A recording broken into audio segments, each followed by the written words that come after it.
Good afternoon. Today it is the last unit of this international logistics and supply chain management, which is about the outsourcing decisions in global logistics. Friends, today till now we have covered all these 11 units, which is different aspects we have discussed about that international logistics and supply chain management. And today is the last portion of this subject, that is outsourcing decision in global logistics.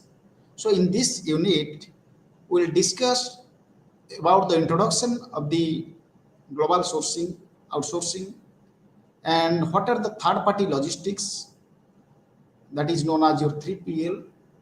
What are the basic services provided by the 3PL? Then we will discuss what is the role of 3PL or third-party logistics in logistics and supply chain management. After that, we will discuss the advanced information technology and third-party logistics. Then supply chain integration by third-party logistics providers. Then we will discuss the risky of using a third party. What are the risks associated with using the third party? Then 4PL service provider we will discuss, global outsourcing. Then last portion is role of customers house agents in logistics operations. All these things you are able to understand after completion of this chapter. So now let us go to the introduction part. You know, in the prevailing highly competitive and dynamic global business environment, with the vastly extended supply chains, companies can often be confused by the many logistics options and sources available to them when seeking to implement a highly visible supply chain management solutions. So before making a decision on how the best integrate advancing technology into your company's supply chain, it is more important than ever to evaluate the many existing options today. So nowadays, it is one of the challenging tasks by outsourcing from the globally. And Cohen and Russell in 2003 have suggested there are three situations when a firm should outsource activities to third parties. So what are the three situations? On a scale, this means they can offer the services more cheaply because of larger customer base, which keeps utilization rates high and unit costs is very low. And the external partners also help companies to scale up the production quickly without having to invest in new manufacturing capacity. So it is one situation. Second is the scope. Basically, for the companies that want to expand into new markets or the geographies, outsourcing partners can provide access to operations in new locations, which would not be economical to replicate the internally at current business values. And third situation, technology expertise. No outsourcing partners may have mastered a product or process technology that would require a sizable investment to develop internally. So these are the three situations. One is your scale, second is your scope, third is your technology expertise. After that, we can say outsourcing a supply chain process can help a firm to achieve several benefits. Basically, it enables the firms to focus on their core business.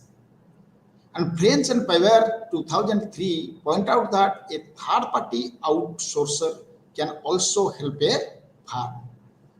So how to help that outsourcer? It is tapped into unrealized cost savings by leveraging spend across the enterprise. Also, it accelerates the achievement of results. Other thing is it provides better tracking of the key operational functions. Beyond that, it adds value by converting the operations from overhead to the competitive strength. Also, it decreased the supply cost through leverage of volume discounts, objectivity, and reduced the cycle times. Outsourcing supply chain process also improved the adherence to the policies, and it improves the inventory performance through sophisticated statistical techniques and outpace competition through the use of leading edge technology and best practices methodologies also. So, by the help of this outsourcing global logistics, the organizations can get a lot of advantage. Then let us know about the third-party logistics, and symbolically it is written as 3PL. The third-party supply of logistics related to the operations between traders by an independent organizations. The third-party logistics is the function by which the owner of the goods, that means the client company, it outsources various elements of the supply chain to one third-party logistics company that can perform the management function of the client's inbound freight, customs, warehousing, order fulfillment, distribution, and outbound freight to the client's customers. It has been defined by Maxwell. And we can say in another definition also, the third party logistics provider is one who is responsible to integrate, coordinate, and manage the functions for the smooth handling of sourcing, output, and production. Okay. So, from this third party logistics, we can say what are the different services provided by the 3PL or third party logistics. There are different services provided by the third party logistics.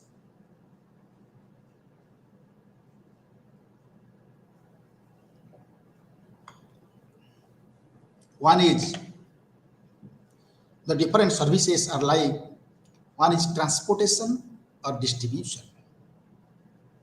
Third party logistics providers are providing general tracking the services, intermodal transportation services.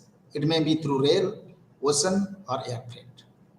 Specialized services, time constraint services, that means you're just in time, overnight, same day, in a particular time based, and shipment tracking and tracing. This is covered by the service of the transportation and distribution. Second is another service, warehousing. It is also relating to the distribution. The third party logistics provider also serve in distribution sectors such as public, contract, regional warehouse, operation technology. The operation technology includes the any barcoding, radio frequency, etc.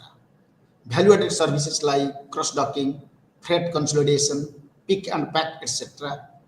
Order processing and fulfillment. So these are the services covered by the warehousing services.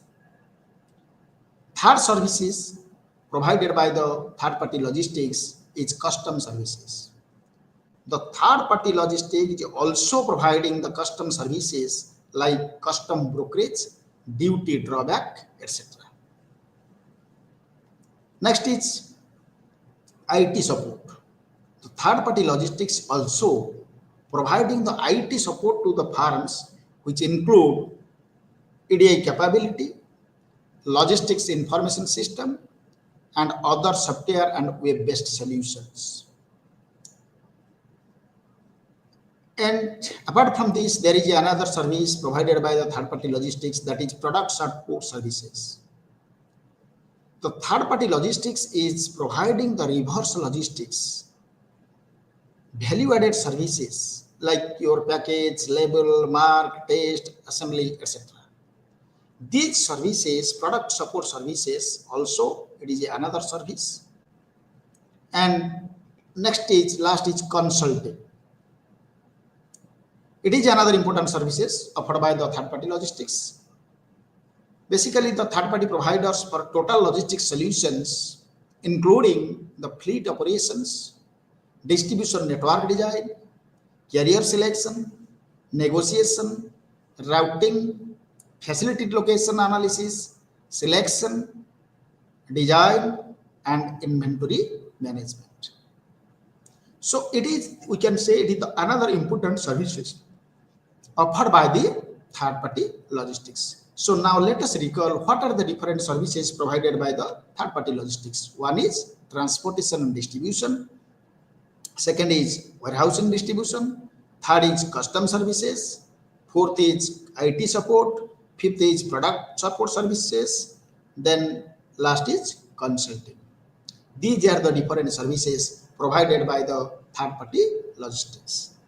Then let us know the role of third party logistics in supply and supply chain management.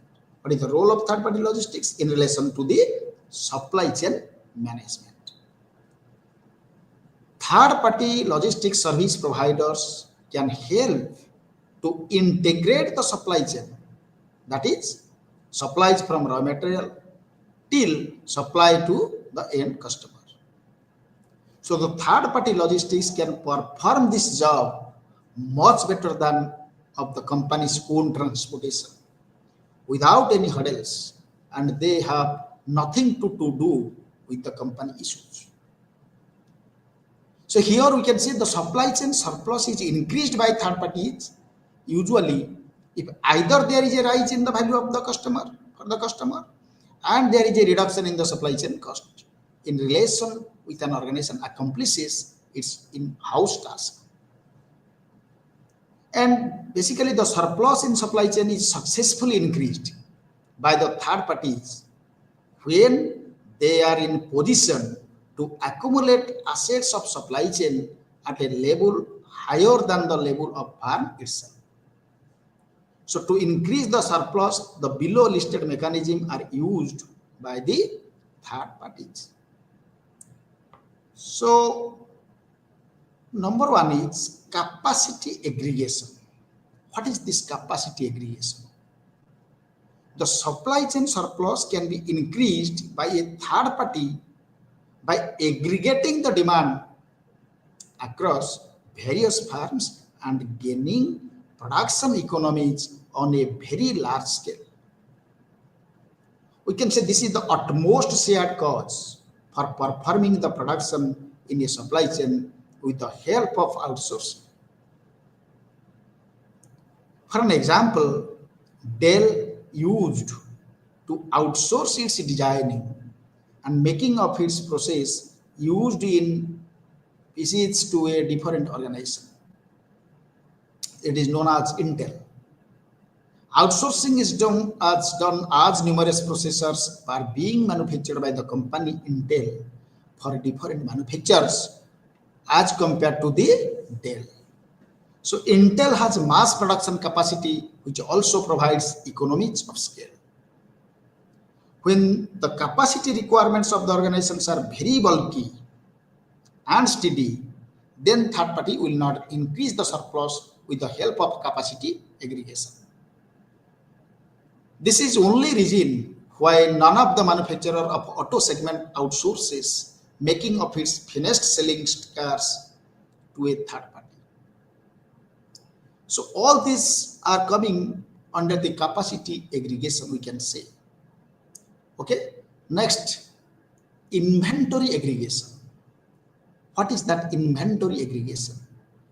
Aggregation of inventories across large number of customers by the third parties can also increase the supply chain surplus. W. Gringer and Master Car are the MRO suppliers that aggregate inventories for many of their customers to deliver the value.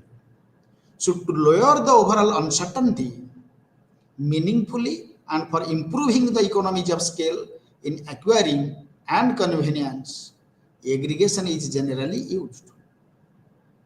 As a result, these MRO distributors prefers to hold knowingly fewer safety stock and cycling inventory than would be essential in case of every client takes a decision to hold inventory on its own. So, inventory aggregation of inventories, it is across large number of customers by the third parties. Next is your transportation aggregation. An increase in the surplus by the third party is done by combining the carriage function to advanced level than any shipper can perform on its own. FedEx is an example of transportation intermediary who aggregates transportation requirement of many clients across a diversity of shippers and creates surplus. Each case's value is driven by intrinsic economies of the scale in transportation. Every shipper tries to transport less than the transportation mode capacity. And the cost of each shipment is low when the transport intermediary accumulates the shipments among the different shipments as compared to the cost of one shipment which is noticed by one single shipper. So basically the transportation aggregation, it indicates an increase in the surplus by third party. And how it is done? It is done by combining the carriage function to the advanced level. Then any shipper can perform on its own. We can take the example of FedEx. Then fourth is by storage intermediaries. Through aggregation of both inbound and outbound transportation, even a third party also enhance the surplus in supply chain. Or you can say, for example, firms like WW Granger and McMaster used to stock products from multiple manufacturers, and then they traded the stock with the customers in huge numbers. So using inbound side, the store intermediary used to accumulate the shipments from a variety of manufacturers onto a solo track only. And as a result, the result of this activity is the reduction in the cost achieved by the manufacturers, which they cannot achieve on their own. On the other side, it is also the advantages for the customers as they also gather different packages for their end users at one common place, whose transportation cost is significantly lower than the cost incurred by end users themselves for gathering the multiple products at one place. So, by the help of the storage intermediaries, it aggregates both inbound and outbound transportation. Even a third party also enhances the surplus in supply chain. You can take, already I've told, the firms like WW Granger and McMaster used the stock products from multiple manufacturers, and they traded the stock with the customers in huge numbers. And after that, there is a concept warehousing aggregation. If the cost of real estate is lowered along with the reduction in the processing cost, then growth in the surplus can be achieved within a warehouse also. When suppliers' warehousing requirements are minor in comparison of its needs fluctuation over a period of time, what happens? The savings through warehousing aggregation also can be achieved. So the economies of scale achieved with the help of aggregation can be used in the construction of a warehouse.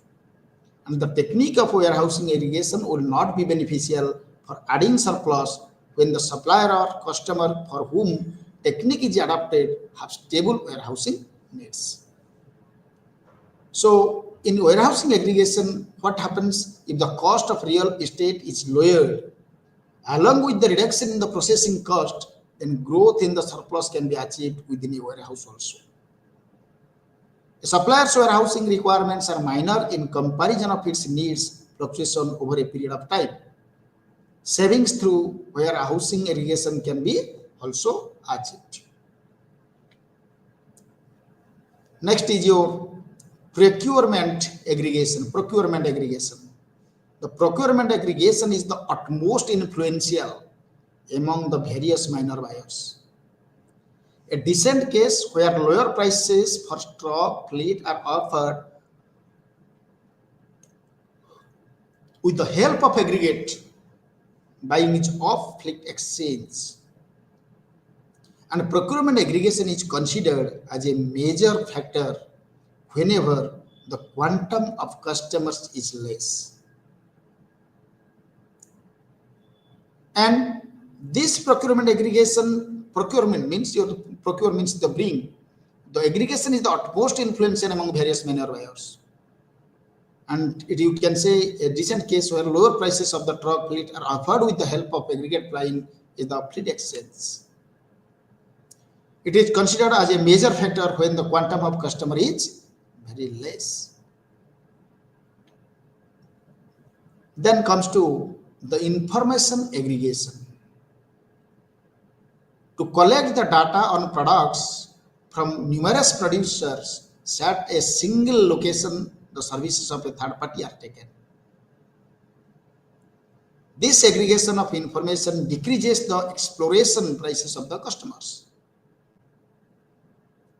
And EVAX is a case of third party logistic provider which delivers most information aggregation. Although EVAX hold very tiny inventory, but it is regarded as a sole point for displaying information from numerous producers. With the help of the information aggregation, EVAX is able to lessen the searching cost for its end users and customers. Also, it raises the surplus if buyers and sellers together are disjointed and purchasing is irregular. So what happens in the information aggregation is not considered as a major factor by the car manufacturer because it is repeatedly purchased steel from a sole supplier only. So we cannot say it is just information aggregation. Okay. Then another is receivables aggregation. If the receivables risk can be accumulated at a level higher than the level of the firm, or if it has a lower collection as compared to the level of the firm by the third party, then there can be an increase in the supply chain surplus. For a single manufacturer, it will be very costly to collect the information about the receivables from individual retail outlet. And the control of each manufacturer to collect is also condensed provided a single retailer purchases from countless manufacturers. And this default risk is also reduced to a great extent with the use of aggregating collection. So these are the different aggregation. Another is your lower cost and higher quality. This is by providing lesser cost or improved excellence comparative to a firm, a third party can increase the surplus. These benefits will be maintainable over a long period of time, provided they come from specialization and learning. A dedicated third party who follows learning curve for few supply chain activities is most likely to uphold the benefit over an extended term. It is a common situation. It is one where the third party involved has a small cost location as compared to the one the firm is holding. And in such situation, the major reason for adopting outsourcing is the lesser cost of labor and overhead. So these are the different concepts, and let us recall what are the different things we have covered in this role of third-party logistics in logistics and supply chain management point of view. Different roles are like, one is capacity aggregation is one.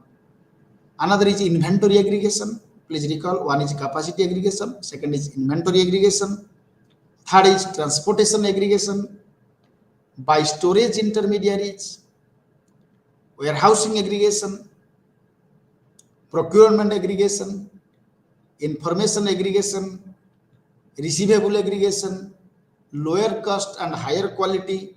These are the different role of third-party logistics in relation to supply chain management. After that, let us know about the advanced information technology and third-party logistics.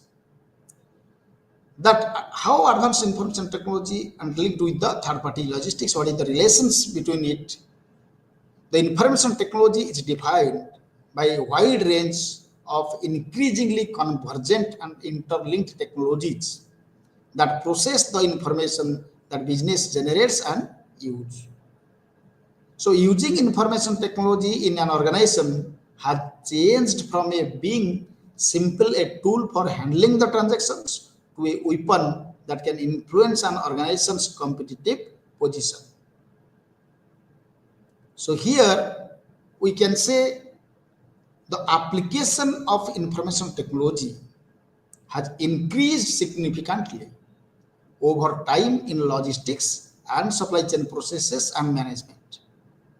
So information technology is an essential driver for third-party logistics performance because the integration of logistics provider systems with its customers, buyers is very important.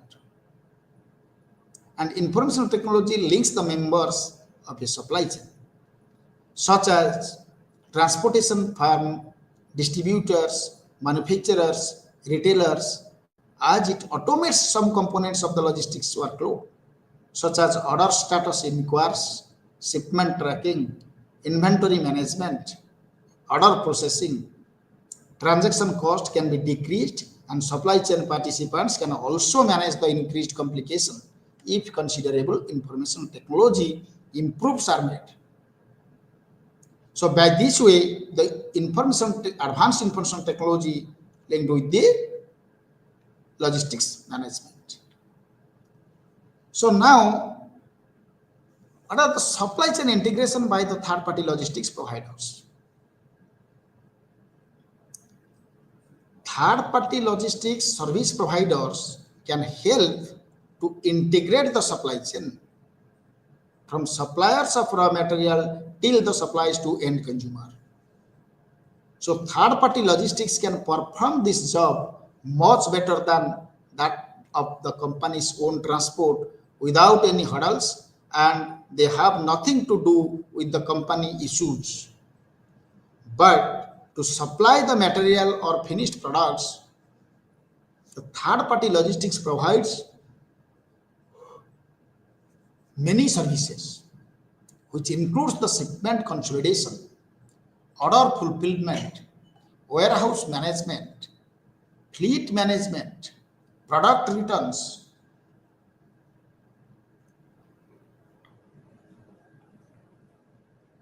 rate negotiations, carrier selections, logistics information systems, inventory management, product assembly, and order processing.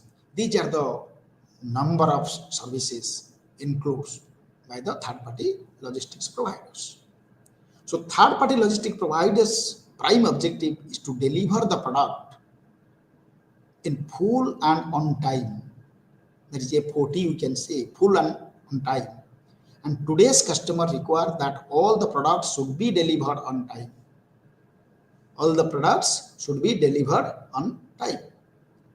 So by this way, the degree to which a manufacturer collaboratively manages intra and inter-organization process and strategically works together with its supply chain partners is called supply chain integration. The goal is to provide the maximum value to the customer at high speed and low cost.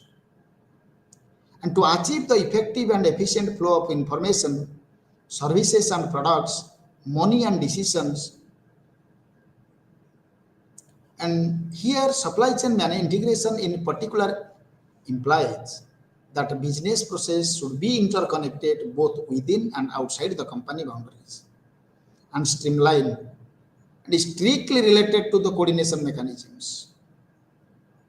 So the degree of integration between supply chain partners is also impacted by the use of advanced information technology services. Here, the technology used in the supply chain integration have impact on coordination of logistics activities and information sharing within the organization.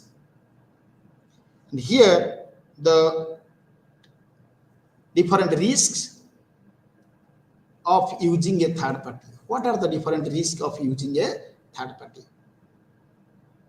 One is your broken process. The broken process, the major complications arise when a firm outsources the function of supply chain because the firm bears no control on the process. When a supply chain is already weak or broken, adding a third party is even harder. Second is risk about underestimation of the cost of coordination. The most common mistake while opting for outsourcing is the underestimation of the essential efforts, which are required to be undertaken for coordinating the activities or supply chain tasks among the number of entities involved. Actually, this is particularly connect when a firm adopts the outsourcing for an explicit supply chain function to a third party. Here we can say another risk, it reduced the direct customer or supplier contact. How? Now, a firm may tend to lose the customer or supplier contact by introducing a third party. And the loss of customer contract is essentially significant to a firm which sells directly to the customers and decides to introduce a third party either to collect orders and or deliver the products. Clear? Next factor is growth in third party power at the cost of internal capability.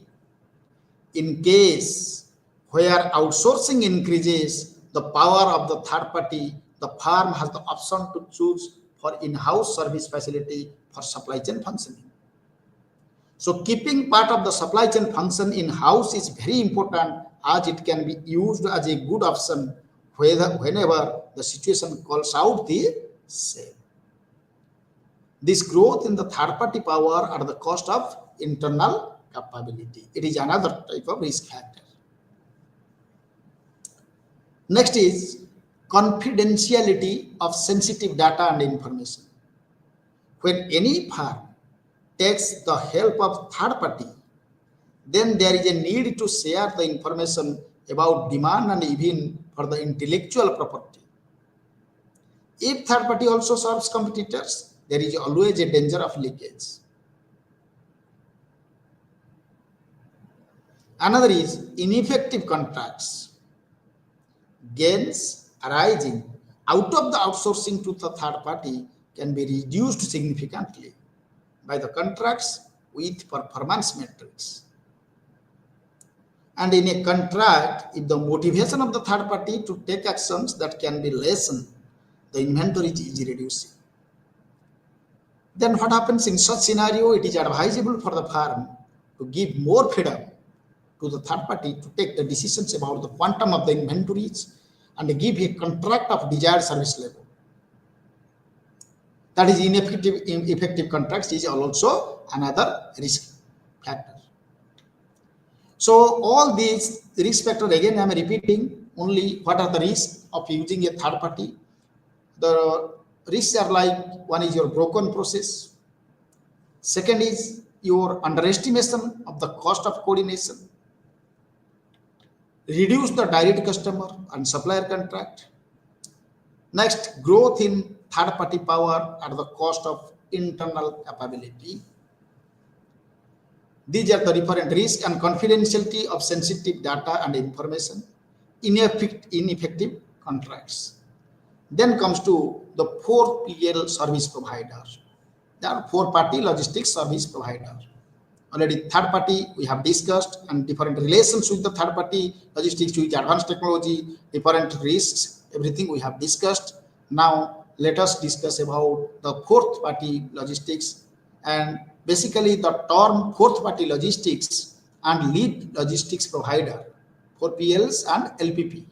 LPP means lead logistics provider, were introduced in 1996 by the Bob Evans of Arthur Anderson, it is the Accenture, and are defined as the follows. What defined?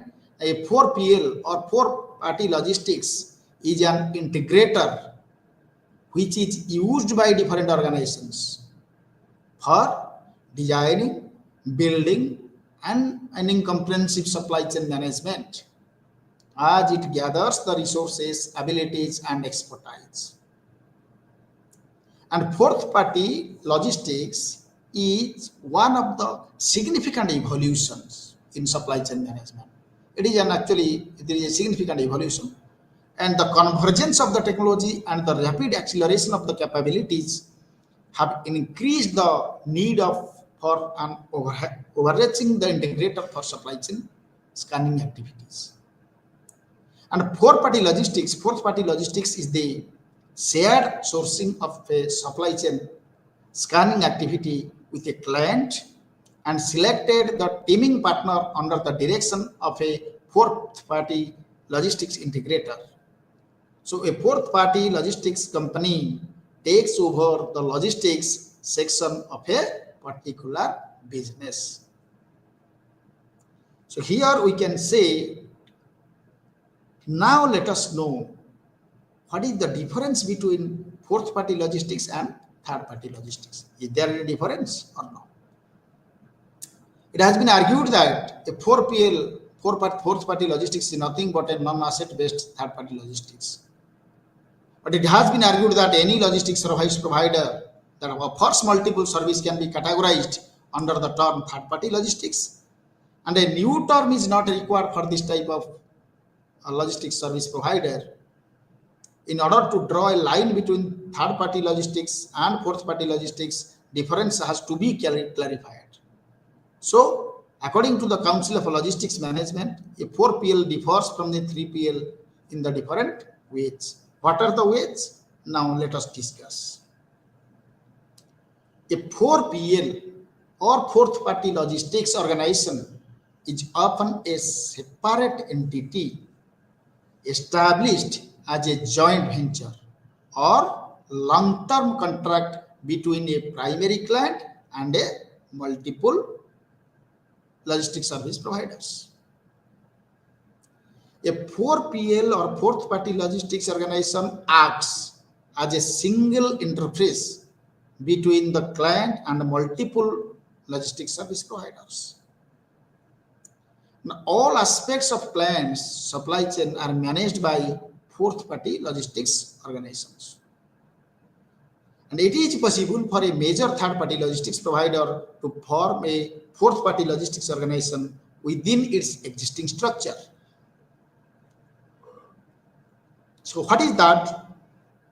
Another difference, the two distinct features that make the concept of 4PL from other third party logistics outsourcing options are: a fourth party logistics presents a comprehensive supply chain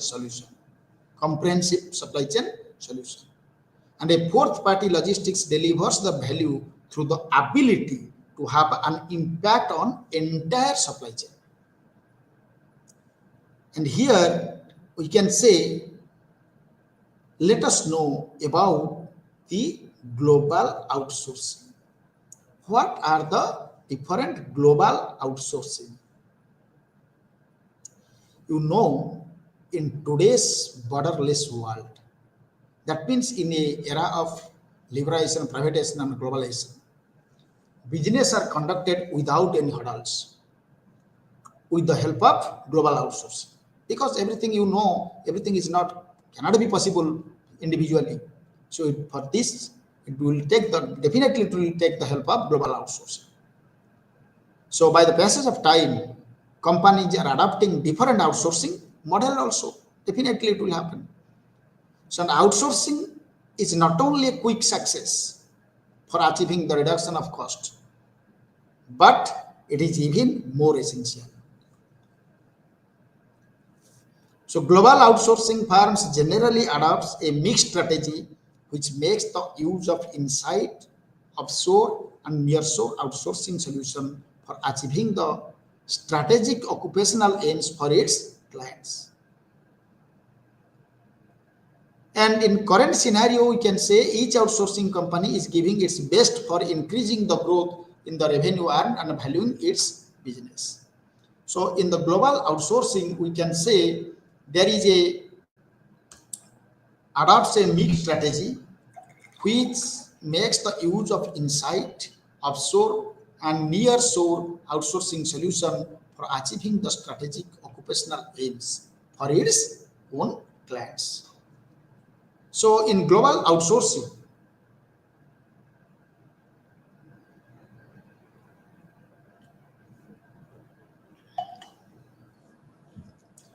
we can say global outsourcing lessens the dangers for the client. Why? As it is not either country specific or geography dependent. Then it provides for additional autonomy and elasticity in the process of decision making during the process of outsourcing mechanism. Whatever may be, it permits the traders to study, familiarize, develop, and progress while safeguarding the expertness in quality and distribution in the business process. And global outsourcing companies have been adopted a modular approach for service delivery as they are motivated by the ever-changing customer needs. Evolving and updated technology. Technology is used for workflow automation.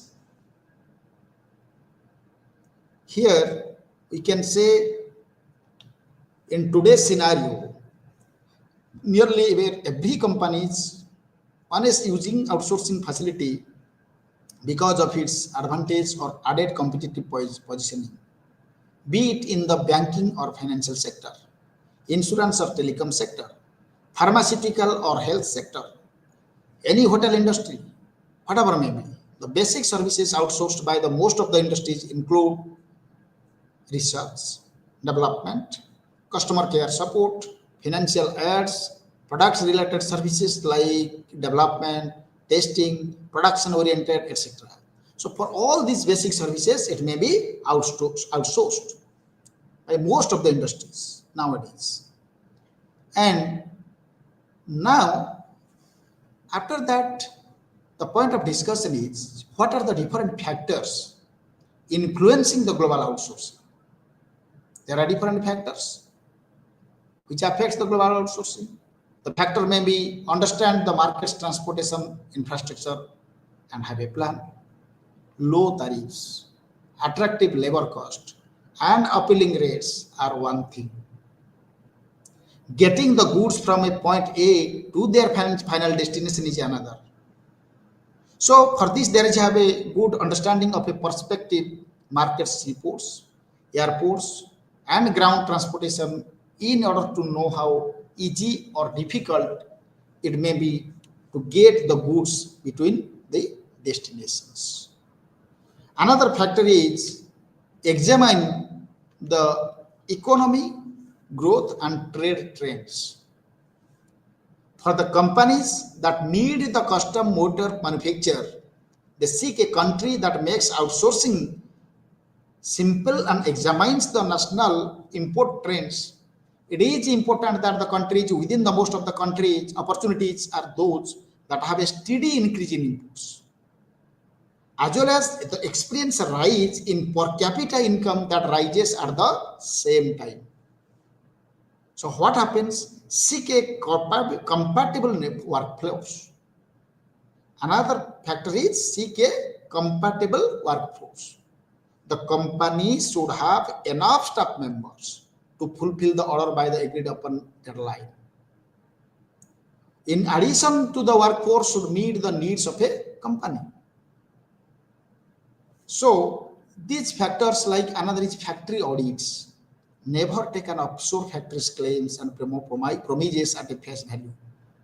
Because a company representative should visit the prospective factories and perform an on-site audit to ensure they meet certain qualifications and standards. So here, the different factors influencing the global outsourcing. Please recall, one is understand the market's transportation infrastructure and have a plan. Second is examine the economic growth and trade trends. Next is seek a compatible workforce. Fourth is factory audits. These are the different factors affects. After that, let us know what are the different risks involved in global outsourcing. The risks are like factory selection. To reduce the chances of choosing the wrong factory, find an outsourcing partner which is familiar with the parts that a company needs and is willing to send a representative to visit the factory to verify its claims. An outsourcing partner may also have good professional relationship with reputable factories that can meet companies' needs. So factory selection, it is a risk involved in the global source, outsource. Second is quality. Poor quality is the biggest risk that a company is faced with regards to outsourcing. Poor quality is one of the biggest risks. Quality, in a competitive environment, quality factor is a very vital. Risk can be mitigated with regular factory visits and audits that a company representative or outsourcing partner regularly performs to identify the problems early. So, two risks we have discussed till now. One is factory selection, second is quality. Next is commercial risk. What is that commercial risk? Sometimes the companies have management changes, a lack in excess capacity, defective products, or unwilling to take corrective actions. What happens? Prevention of such risk comes with the inspection and audits before and during the production process. Negotiation. It takes a mix of cultural understanding with the right language and interpersonal skills to successfully negotiate a contract. In addition to bids that there are too high, be aware of the risks that come with those that are too low, which may lead to compromise on quality. So, next is logistics and design maturity. Logistical risks like delivery delays, damaged products are always present but can cost a firm even more when it is outsourced. So, what happens here? A good outsourcing partner mitigates the logical risk related to the design of a product by having clients work with engineers who are familiar with the types of design drawings, specifications, and details that factories need. The representatives in the outsourcing country should then monitor the work in the progress at the factory level.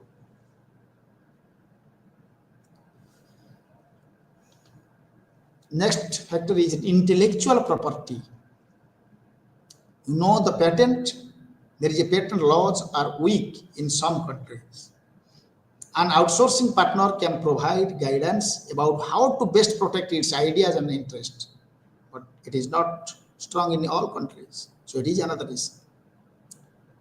Credibility and cost.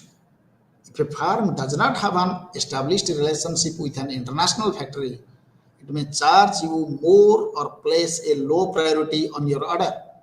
With the right banking techniques and outsourcing partner that has an established relationship,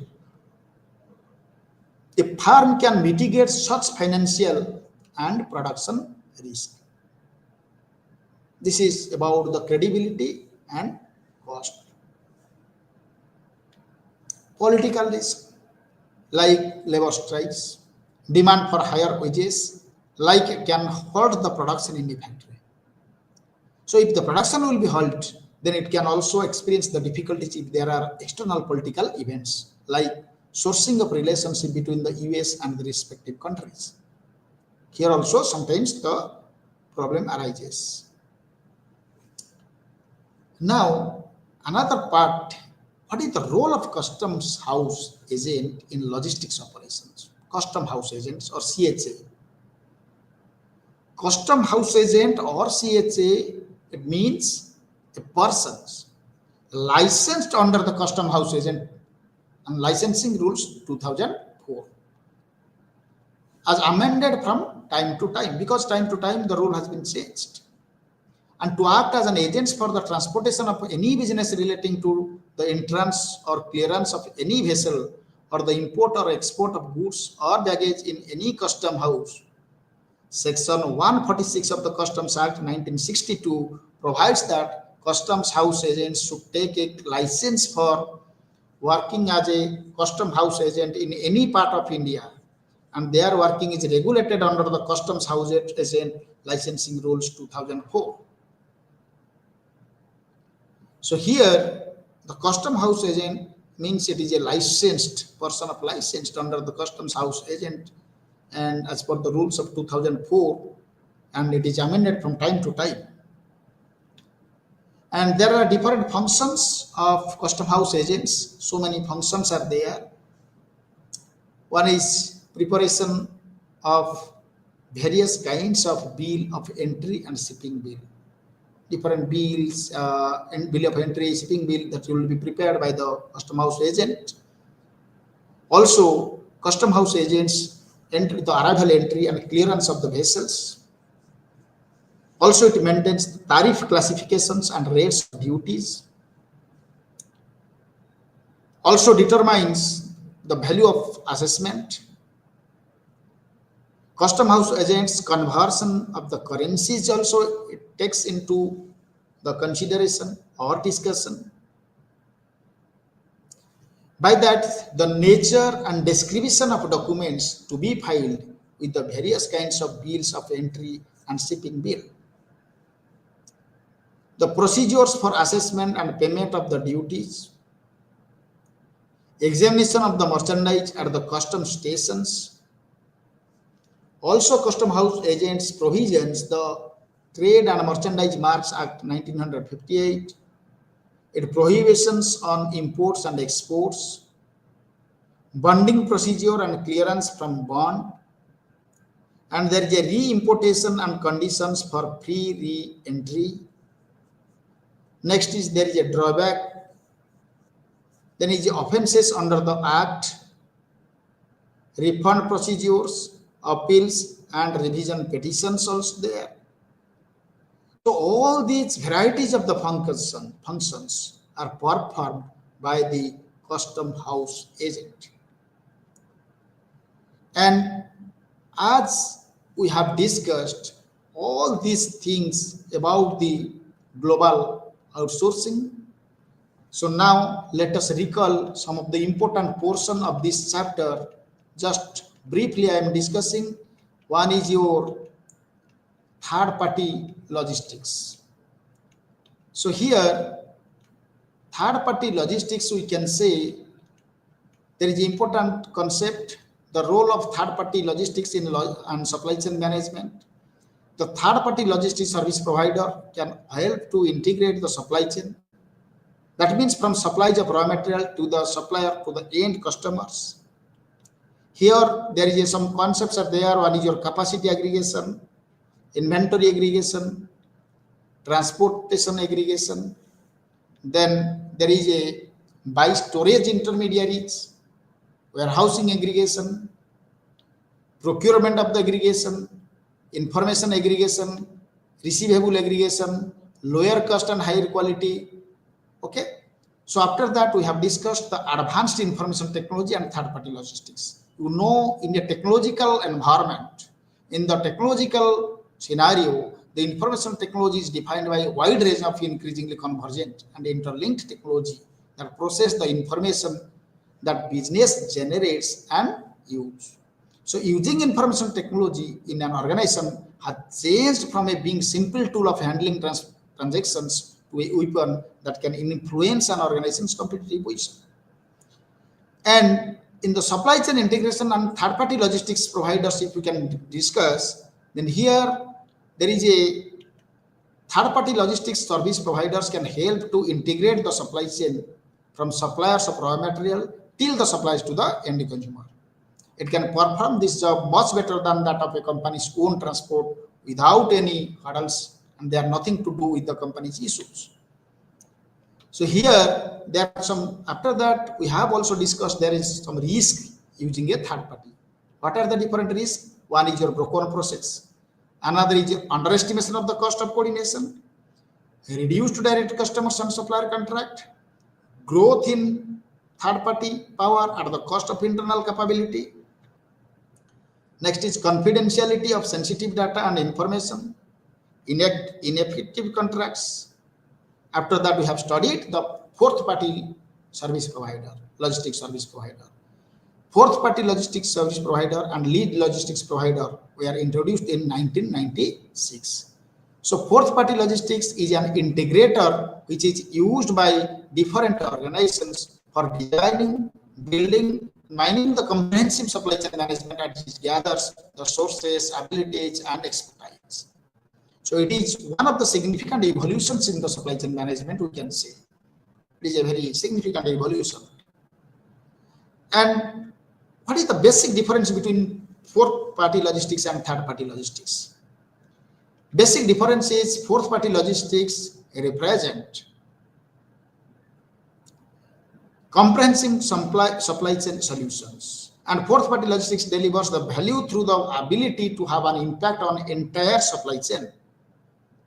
After that, we have discussed the global outsourcing, and in global outsourcing we have discussed how in the today's borderless world or in the era of LPG, business are conducted without any hurdles with the help of global outsourcing. Really, it is one of the vital support towards the global outsourcing, and it lessens the dangers for the client, as it is either the country specific or geography dependent. And in today's scenario, nearly every company is using outsourcing facility because its advantage or added competitive positioning, be it in the banking and financial sector, insurance, telecom, pharmaceutical, health, hotel industry, everywhere it is adapted. Then basically, what are the factors influencing the global outsourcing? There are different factors. One is your understand the market transportation infrastructure, examine the economic growth and trade trends, seek a compatible workforce. Then there is a factory audits. Then we have discussed what are the different risks involved in the global outsourcing. One is your factory selection, quality, commercial risk, negotiation, then logistics and design maturity, intellectual property, credibility and cost. Then there is a political risk. All these are the risk factors. Then lastly, we have discussed the role of custom house agents. As you know, it is a licensed under the custom house licensing under the licensing rules 2004 to act as the agents for transaction of any business relating to the entire entrance or clearance of any vessel. And the function of custom house agents are like preparation of various kinds of bill of entry and shipping, arrival of entry, clearance of the vessels, and refund of procedures, appeals and revisions, petitions, etc. So many functions are there. And after that, let us go. There are small case or situations, how it is linked with the global sourcing or outsourcing. First small case or situation, we can say it is a situation, not case, because by linking all these theoretical concept, I am just planning one or two to three small situation or cases to discuss about you with in front of you. One is your IT outsourcing. Infosys and general in the context is in the 1990s, GE outsourced its software services to Indian IT companies like Infosys. And here the challenge is high operational cost and need for round the clock support. This was the challenge. Then what was the solution? The solution is basically the GE company GE offshored the software development and back up his processes to the India. And the outcome was there is a significant cost savings, that is 30 to 50% scalability and time zone advantage. It was about the outsourcing, IT outsourcing, because our chapter was about the outsourcing or global sourcing. One incident I have discussed. Second incident or situation is manufacturing outsourcing. For the case of the company Apple and Foxconn, the context was Apple designs its products in the US, but the outsources manufacturing to companies like Foxconn in China. So what happens here? The one product design of the product occurred in the US, whereas there is a manufacturing outsource from the China. Here the challenge was high labor cost and production scalability in the US. And the solution, what was the solution? The partner with the Foxconn assembly and component manufacturing. And the outcome will be lower production cost, faster scaling, and focus on the innovation and design. This is the another case, that is pharma company, R&D, research and development outsourcing, Pfizer and Indian CROs. The contents Pfizer outsourced part of its drug discovery and clinical trials to Indian contract research organization, CROs. The challenge was there is a rising of the R&D costs and lengthy trial phases. So how it will be mitigated? That will be the solution was leveraged India's scientific talent and lower cost, and as a result or outcome, faster, more affordable drug development process occurs after leverage the Indian scientific talent and lower cost. This is the last case, that is e-commerce outsourcing by Amazon's global customer services. The Amazon handles the massive volumes of the custom queries, and the challenge was maintaining high quality 24/7 customer service. The outsourced customer service countries like Philippines and India, they are, because you are the most populated country, who can provide them the manpower. So the outcome will be high quality support at the reduced operational cost. So all these cases are linked with the global outsourcing. And after discussion of the particular cases and the concept, I hope you must have understood. So I wish all of you all the best, and thank you all.